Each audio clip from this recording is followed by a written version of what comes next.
Japanese Prime Minister Fumio Kishida has completed his two-day visit after attending 14th India-Japan Annual Summit in New Delhi. This was his first visit to India since he took charge of the office last year and also his first meeting with Prime Minister Modi. India and Japan have multifaceted cooperation within the ambit of spatial, strategic and global partnership. And this time we saw strong language against Pakistan for terror attacks, humanitarian crisis in Afghanistan, nuclear non-proliferation, pact on cooperation in 5G, cyber security, import of Japanese apples, and export of Indian mangoes. So India-Japan Summit seems to have covered a vast ground. What do you think we have achieved from this summit this year, Ambassador Wadhwa?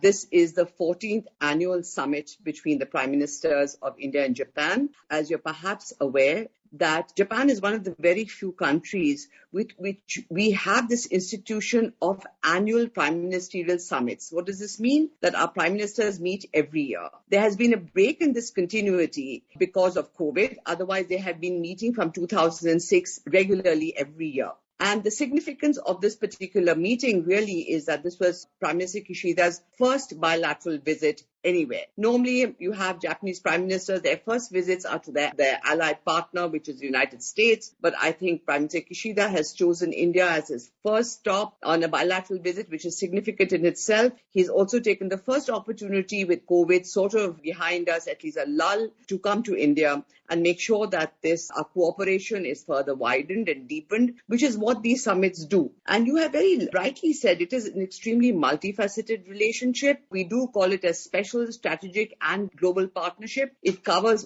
a range of issues, which is not only bilateral, but we look at regional issues, we look at multilateral issues, we look at global issues. And very importantly, in the context of the bilateral relationship, we look a lot at not of the political relationship, which is relatively issue-free because we are bound as two democracies, common values and congruences on various subjects as we look at the world.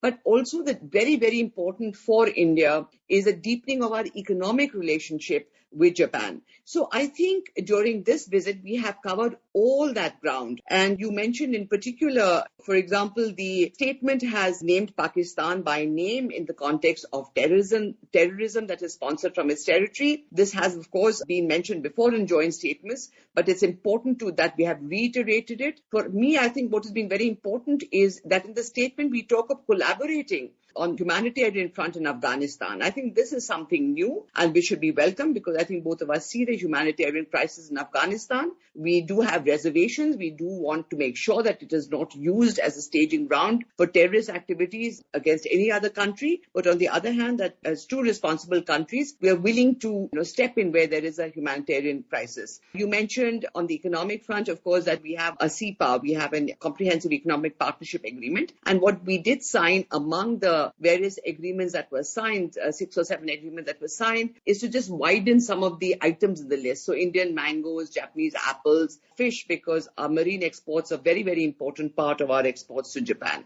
There has been a consistent progress in economic partnership between two countries. We know that Japan is one of the largest investors in India, and Japan has invested heavily in many of our mobility projects. Most of our metros are funded by them. And one of the big projects, Mumbai-Ahmedabad high-speed rail corridor, is in progress. It is also funded by Japanese money. Now, in this trip, Japan has further announced an investment of 5 trillion yen, which is roughly around the 3.2 lakh crore in India over the next 5 years. How significant is this investment? How much this investment will help us in terms of our infrastructure growth?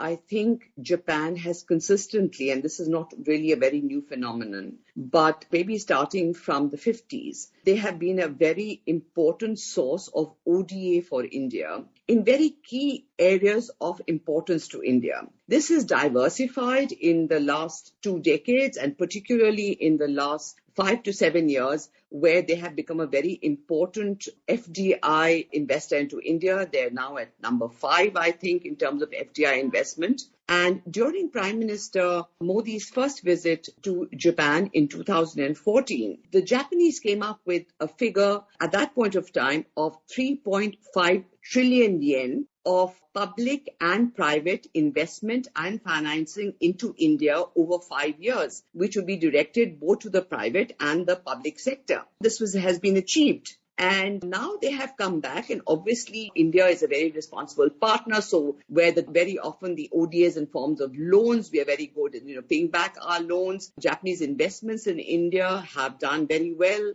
And therefore, I think this time around, Prime Minister Kishida has come with even a larger package, which is 5 trillion yen, which is about $42 billion. Again, this for the same thing, it will be both public and private investment and financing, and over a period of 5 years. And I think they've probably been very encouraged by the progress that they achieved the first time around with the first tranche, and they believe that this can be done. And the economic relationship is really, as I said, very, very important to us. We certainly could do with probably better trade figures than we have at the moment, but there's a huge potential, which is why we've been adding more to the list of goods and products that we are trading with between the two of us. And also FDI, certainly with all the schemes that we have in India, I think there's a huge potential for Japan to come in here, because ease of doing business in India, we have been over time really improving not only the ease of doing business, but also very receptive to the Japanese requests made of us. And I think they appreciate that. So going forward, I think we're going to see much larger investments. And they have, in a way, in these agreements, they have identified some areas with a lot of potential. And among these, I would say, would be areas such as electric vehicles, electric vehicle infrastructure, renewable energies. And they will help us with this entire transition in energy. So the areas that are important to climate change, which is extremely important to India as it is to Japan, and the outcome of the recent COP26, I think in that area, there are a lot of areas of cooperation, which also are actually business opportunities for both countries, for both Japan and India. So the sky is the limit. There's much more we can do. There's much that is happening in the economic relationship, and there's much more that we can do. And I would like to mention one particular agreement, I think, which is of significance. It's not so much of an agreement as an initiative. And this initiative is for sustainable development of the Northeast region of India. And here also they have listed out the various areas in which they will be going into: the bamboo value chain, connectivity, infrastructure. As you know, this is an area of certain vulnerability in India, economic vulnerability. And this is where we feel very good to have Japan as a partner to come and help in the development of this area.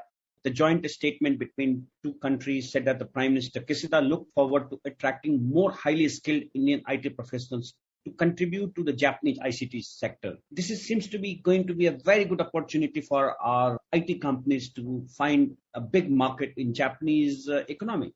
I think this memorandum of cooperation in the field of cybersecurity is very significant because we know what is happening in the world. Japan and India have had a joint working group on cybersecurity for several years now.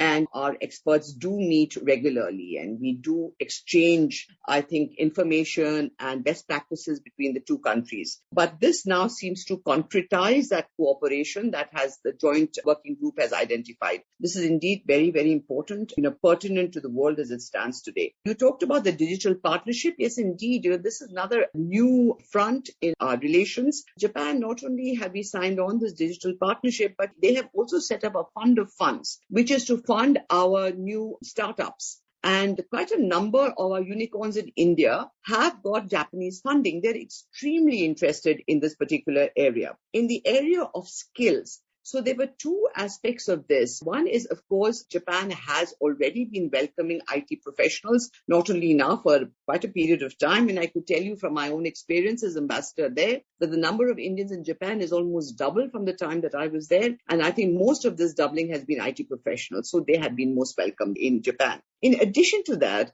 the Japanese have come up with a program which is called the Specified Skills Worker Program. It's called SSW. And they are training up Indians, the Japanese Indian Institutes of Management and the Japan Endowed Centers in our IITs and so on. And this is to train up Indians to understand kind of the Japanese needs or the standards of manufacturing. And from among these people, they are recruiting a lot of those who have done these courses to go to Japan. This is one area where we are looking at skilled workers. There's something else called Industry Intern Program where also our people are going. So there is, as you know, there's a growing population in Japan. They're in dire need of a young and energetic workforce. And here again, we have a perfect fit. So what is happening is that Indians are being trained, and we will see, I suppose, more Indian trained and highly skilled workers being welcomed in Japan. And this, again, is a very important area that has been covered during this summit. Thank you so much for your time, Ambassador Wadhwa. Thank you very much, Sanjay.